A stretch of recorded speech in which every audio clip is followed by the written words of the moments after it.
Hi, I'm Harold Bell, the founder and creator of the original Inside Sports, the radio sports talk show that set the standards for sports talk in America. The original Inside Sports celebrates Black history 365 days of the year. In 1971, the original Inside Sports was one of a kind. There was nothing like it on the airwaves in America. It was unheard of, unparalleled, unrecognized, uncompromised, unforgiven, uncensored, and still unsung. Today, we're going to travel back in Black American sports history. The show is titled Conversations with Legends, the Way We Were. You know, growing up as a youngster, athletes were not my heroes. There were there were athletes that I admired, like Joe Louis, Jackie Robinson, Jack Johnson, Paul Robeson. But my heroes were black women. My heroes could not hit a jump shot uh, from behind the foul line, could not throw a football 60 yards down the field, or hit a baseball out of the park. My heroes were my mother and my grandmother. But there were people that I admired and respect, like those former athletes I just mentioned, And I remember growing up in a housing project in Northeast Washington where the athletes that I admired, I used to see on TV because we didn't have a TV at our home in the projects. And so it's a place called Mayfair where the middle class folks live that we could go over there, I think it was Thursday nights, where a neighbor would put their window up and allow us to sit outside and watch wrestling. Golden Superman, Antonio Rocco. I mean, these guys were what we look forward to. I mean, I can't stand wrestling today because it's so phony. But those are the people athletes that I looked up to. And when I think about, guys like Jack Johnson. And I met Joe Louis at the Langston Golf Course because he used to always come to D.C. and play up at the Langston Golf Course. They like to gamble, and he loves to play golf. But Joe Louis, Jackie Robinson, Paul Robeson, and Jack Johnson, those are the interviews I wish that I could have gotten. I would love to sit down with them one on one. And one of the guys that I admired more than anything else and anyone else was Jackie Robinson, man, and his trials and tribulations in the game called life. He played it better than anyone else, and he paid the price. He paid the price. So I want to start off today's looking back, and I want to talk about Jackie Robinson. And so take a listen what I had to write and say about Jackie Robinson. For those of you who don't know Jackie Robinson. Jackie did more than open up baseball for blacks. He opened up a new way of life for them. Jackie was born in 1919, the youngest of five children. His parents, Jerry and Molly Robinson, were poor cotton sharecroppers in Georgia. In 1920, the family moved to Pasadena, California. Jackie learned early that blacks were considered equals on the playing field and basketball courts. In high school, he excelled in football, basketball, and track.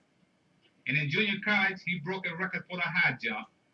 That record had been set by his older brother, Mac, who competed in the 1936 Olympic Games in Berlin. At UCLA, Jackie made several All-American teams in football and basketball. He led the nation in 1940 in overall average yards in football. At Pasadena Junior College from 1937 to 1939, Jackie had batted .417 and .466 in two seasons of baseball and stole 25 bases in one season. In the spring of 1941, a few months before graduation, Jackie dropped out of school to help his mother. He worked briefly as athletic director and played professional football with the LA Bulldogs before he was drafted in April 1942. He became a second lieutenant and served until 1944. Returned to civilian life, Jackie became the baseball coach at Sam Houston College for blacks in Austin, Texas. After one season, he signed with the Kansas City Monarchs, an all-black baseball team. His salary was $400 a month.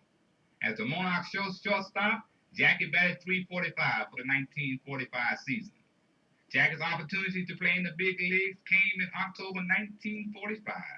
Branch Rickey, president of the Brooklyn Dodgers, chose Jackie Robinson as the black player who was most likely to fit into his plan to integrate Major League Baseball.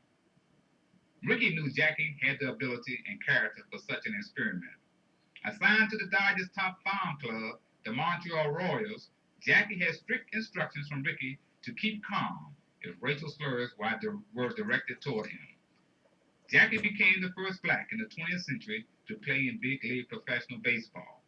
He had received a bonus of $3,500 for signing. His salary of $600 a month was about 3 times the average minimum wage. Before meeting the farm team for spring practice in Florida, Jackie married Rachel Islam, a college sweetheart from his days at UCLA. At spring practice, Jackie discovered that he was playing ball for a manager who stated that he was not certain if blacks were human.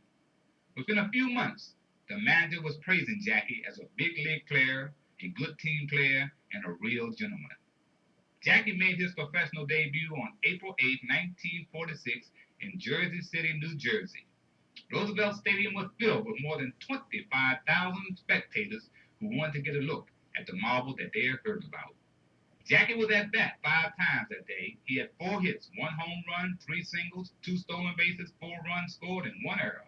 The final score was Montreal 14 and New Jersey 1. In April of 1947, he signed with the Brooklyn Dodgers and began a decade of outstanding performances. At the end of his first year in the majors, he was Rookie of the Year honor. He was Rookie of the Year. In 1949, he was the Most Valuable Player award. In 1951, he led the league in hitting and base running and set the record for fielding for a second baseman. He had a lifetime batting average of .311, played in 6 World Series in 10 years, and was selected to the All-Star team for 10 years. He was inducted into Baseball's Hall of Fame in 1962. Jackie retired from baseball in 1956 at the age of 37. He started a new career as a businessman. For 8 years after retirement, Jackie was vice president of personnel for Chock full of Nuts, a chain of restaurants in New York. He was a member of the New York Athletic Commission, chairman of the Freedom National Bank in New York, and a political aide to former Governor Nelson A. Rockefeller of New York City. He received the NAACP Spin Gone Medal in 1956 for his pioneer role in baseball. Throughout his life, Jackie Robinson fought for civil rights and justice. He often criticized baseball's hierarchy for not hiring more blacks and managers for major league teams. On October 24, 1972, he died at the early age of 53 of a heart attack. On the line right now, I have one of the country's greatest all-around athletes, and like Great Auerbach said, when they start talking about great athletes, all-around athletes, 2 names come up. 2 names come up constantly. That's Jackie Robinson and Jim Brown. So without further ado, I would like to welcome to Inside Sports my co-host, Mr. Jim Brown. How you doing, Jim? Hello, Al. How are you? I'm doing real fine this morning. Good morning out here, Yeah. Okay, that was my commentary on Jackie Robinson. Um, what inspired me to write that? Because I I was sad to hear that a Major League Baseball player, a black Major League Baseball player, that playing the same position that Jackie Robinson played, really, Vince Coleman had the nerve to tell a reporter he had no idea, had no clue about the contributions of Jackie Robinson. Man, that was really, that was hard to believe. A brother could come out of his mouth like that. You know, once again, it's best to be thoughtful than to open one's mouth and remove all doubt. So I understood that there are some people out there, young folks, who don't realize the contributions that Jackie Robinson not only made to baseball, but what he made to human rights. His contributions went far beyond the playing field. And here it is in 2014, Jackie must be turning over in his grave to see how we have regressed We don't have any black owners.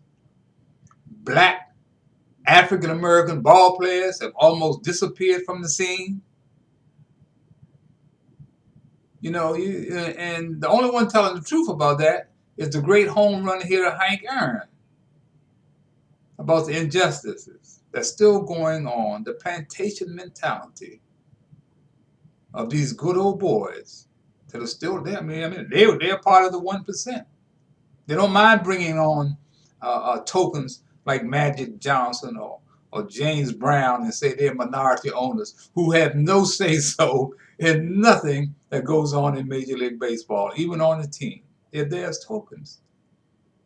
So when I think about the sacrifices made by Jackie Robinson and how really, they retired his number, of course, during his doing once a year, everybody in Major League Baseball wears his number. Come on, that's not enough. So I just wanted you to know how much I admired and respected Jackie Robinson, and I realized the contributions that he made, and why I'm sitting here right now in 2014. I know Jackie Robinson definitely one of Jim Brown's heroes. Paul Robeson, Jack Johnson, all those people made sacrifices, man. You know. So I want you to, hang close. We're gonna have some great times there. You'll hear some great uh, legends talk about the game called life, because that's what it's all about. The most important game being played in the world today is not football, basketball, or baseball. It's a game called life, and we are fouling out at a record rate. So stay tuned and come back soon. Okay, I'm Harold Bell for the Legends of Inside Sports. If I can find out how to get out of here, sometimes I don't even know how to get out.